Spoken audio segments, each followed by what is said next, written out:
శ్రీ గురుభ్యో నమః. శ్రీమాత్రే నమః.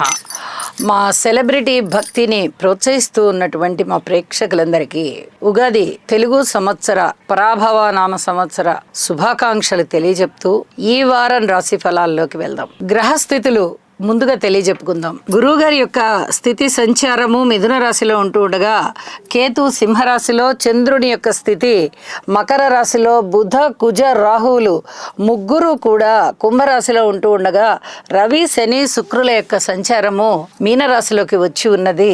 చంద్రుని యొక్క సంచారము మకర రాశి నుంచి మేషరాశిలోకి వచ్చి ఉన్నది. ఈ వారం గ్రహస్థితుల సమ్మేళనాలు ఏ విధంగా ఉన్నాయి అంటే, రవి శని శుక్రుల యొక్క కలయిక జరుగుతోంది. శుక్రాచార్యుల వారితో కలిసిన రవి గారి యొక్క సంచారము అడ్మినిస్ట్రేషన్ కెపాసిటీని చాలా బాగా పెంచుతూ చాలా సమర్థవంతమైనటువంటి నాయకత్వాన్ని కూడా ఇస్తూ ఉంటుంది.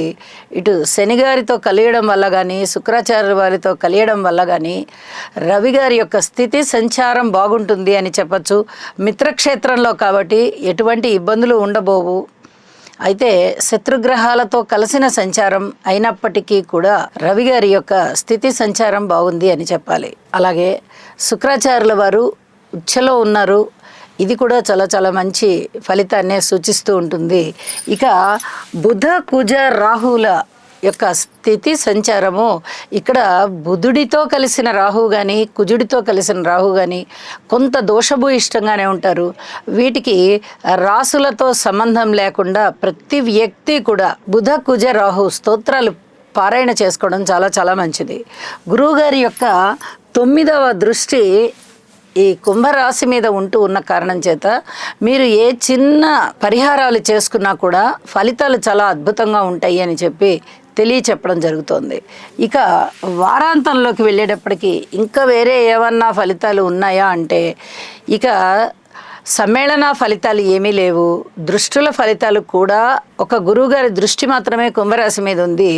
మిగతా దృష్టులు రాసుల మీద మాత్రమే పడుతూ ఉన్నాయి. కాబట్టి అవి ఏ రాశి ఫలితాలు చెప్పేటప్పుడు ఆ రాశికి మనం తెలియజెప్పుకుందామని చెప్పి తెలియజేస్తూ, మనము గ్రహ సమ్మేళనాల గురించి అలాగే దృష్టుల గురించి ఎప్పుడు చెప్పుకుంటూ ఉంటాము. అయితే ఈసారి సమ్మేళనాల విషయంలోనే కుంభరాశిలోనూ అలాగే మీనరాశిలోనూ మూడు గ్రహాల యొక్క సమ్మేళనాలు జరుగుతూ ఉన్న కారణంగా కుంభరాశిలో ఉన్నటువంటి ఫలితాల దుష్ప్రభావమే ఎక్కువగా ఉండేటటువంటి అవకాశం ఉంది. కాబట్టి ఈ కుజ రాహు బుధ గ్రహాల యొక్క స్తోత్ర పారాయణాలు తప్పనిసరిగా చేసుకోవాలి.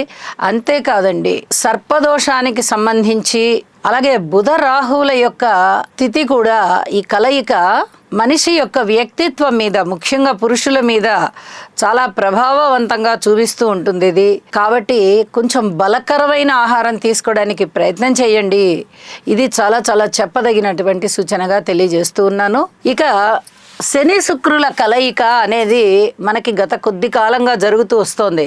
ఈ శని శుక్రుల కలయిక ఆకర్షణలని పాడు చేస్తుంది, ఆత్మీయతని పాడు చేస్తుంది, ఆప్యాయత అనురాగాలు లేకుండా చేస్తుంది. ఏ ఇద్దరి వ్యక్తుల మధ్యనైనా, అది స్నేహం అవ్వచ్చు, బంధుత్వం అవ్వచ్చు, ప్రేమ అవ్వచ్చు, ఏదైనా భార్యాభర్తల బంధం అవ్వచ్చు, ఏదైనా అవ్వచ్చు, ఆ బంధాలని ఇబ్బంది పెడుతుంది. కాబట్టి కొంచెం వీటికి స్తోత్ర పారాయణాలు చేసుకోవడం చాలా చాలా మంచిది. ఇది రాశితో సంబంధం లేకుండా ప్రతి వ్యక్తి చేసుకోవాల్సిందిగా సూచన చేస్తున్నాను. మిథున రాశి వారికి ఈ వారం రోజుల కాలంలోనూ గ్రహస్థితులను పరిశీలించినట్టయితే 4 గ్రహాల యొక్క ఉనికి చాలా బాగుంది అని చెప్పచ్చు. రాశిలో గురుగారు బాగున్నారు, తృతీయంలో కేతు గారు బాగున్నారు, అలాగే దశమ స్థానంలో రవి శుక్రులు బాగున్నారు. వీరికి కీర్తి ప్రతిష్టలు బాగుంటాయి. శారీరక కష్టంతో కూడిన ధన ఆర్జన బాగుంటుంది.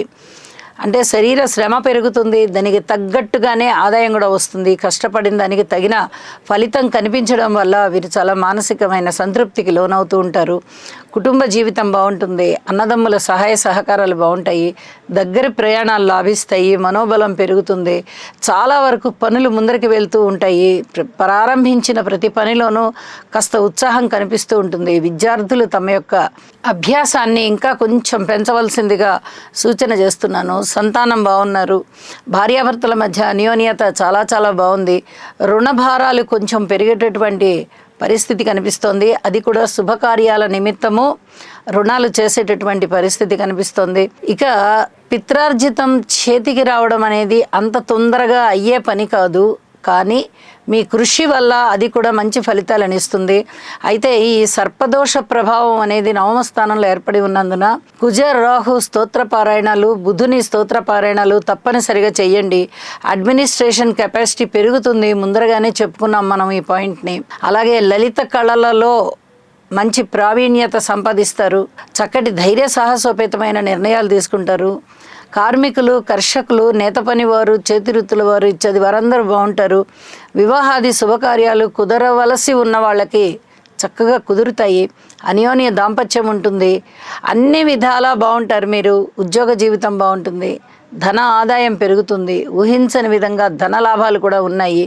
ఇక వారం అంతానికి వెళ్ళేటప్పటికీ చంద్రుని యొక్క స్థితి లాభస్థానంలోకి వచ్చి మిగతా ఏవైనా లాభాలు పెండింగ్లో ఉన్నాయా, తక్కువ ఉన్నాయా, అవన్నీ కూడా సజావుగా వచ్చేటటువంటి గ్రహస్థితి అన్నమాట. ఇది అన్నీ వచ్చేస్తాయి. అనుకూలమైన పరిస్థితులు చాలా చాలా బాగుంటూ ఉన్న కారణం చేత మిథున రాశి వారికి చక్కగా దక్షిణామూర్తి స్తోత్రాలు పారాయణ చేయండి. చాలా చాలా సంతోషంతో ఉన్నత స్థితిలోకి వస్తారు. ఊహించని విధంగా కీర్తి ప్రతిష్టలు కానీ ధనలాభాలు కానీ ఉంటాయి. చాలా ఆనందించదగ్గ ఉన్నతమైన స్థితికి మీరు వెళ్తారు అని చెప్పి తెలియజేస్తూ, ముందుగా చెప్పుకున్నట్టుగా భార్యాభర్తల అన్యోన్యత విషయంలో మటుకు చాలా జాగ్రత్తగా ఉండండి. అయితే ప్రతి వారికి దీని బ్యాడ్ ఎఫెక్ట్ పడుతుందా అంటే ప్రతి వారికి పడదు. ఎవరి జన్మజాతకంలో అయితే శుక్ర రాహుల కలయిక జరుగుతుందో, శుక్ర శనిల కలయిక జరుగుతుందో, అలాగే శుక్రాచార్యుల వారికి ఈ శని రాహులకి దృష్టులు పడుతూ ఉన్నాయో వారికి ఇప్పుడు గోచార రీత్యా చాలా చాలా ఇబ్బందులు ఉంటాయి.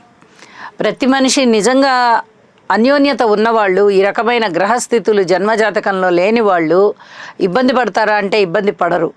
ప్రతి ఒక్కరికి ఇబ్బంది అయితే రాదు. ఆ గ్రహస్థితులు ఉన్న వాళ్ళకి మాత్రమే ఈ పాయింట్ టచ్ అవుతుంది అని చెప్పి తెలియచేస్తూ ఉన్నాను. కాకపోతే గోచార రీత్యా బాలేదు కాబట్టి ప్రతివారు జాగ్రత్తగా ఉండండి, స్తోత్రపారాయణాలు చేసుకోండి అని చెప్పి తెలియచేస్తూ ఉన్నాను. అమ్మవారికి పూజ చేసుకోండి, చాలా వరకు మంచి జరుగుతుంది. ఇంకా సౌభాగ్య వృద్ధి కూడా జరుగుతుంది.